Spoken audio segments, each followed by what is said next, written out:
همیشگی شهید سلیمانی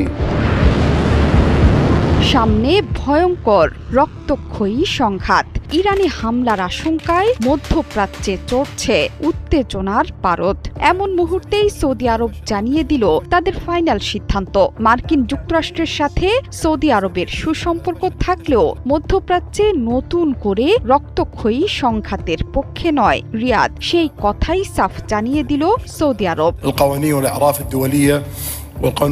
ক্রমাগত দমনপীড়ন নিষেধাজ্ঞা সত্ত্বেও যখন পশ্চিমারা পেরে উঠছে না ইরানের সাথে, ঠিক তখনই সরাসরি আঘাতের প্রস্তুতি নিচ্ছে মার্কিন যুক্তরাষ্ট্র।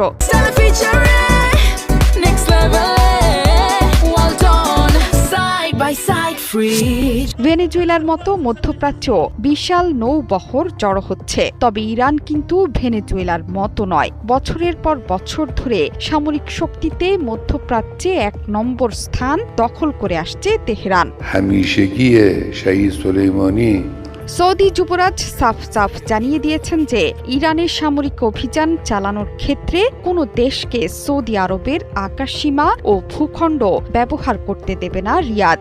এক ফোনালাপে ইরানের প্রেসিডেন্ট মাসুদ পেজেশকিয়ানকে আশ্বস্ত করেছেন যুবরাজ মোহাম্মদ বিন সালমান। ফোনালাপে যুবরাজ বলেন, আঞ্চলিক নিরাপত্তা এবং স্থিতিশীলতা জোরদারে সংলাপের মাধ্যমে মতপার্থক্য মেটানোর যেকোনো উদ্যোগকে সমর্থন করে সৌদি আরব। সৌদি আরবের এই সিদ্ধান্তকে স্বাগত জানিয়েছেন ইরানি প্রেসিডেন্ট মাসুদ পেজেশকিয়ান।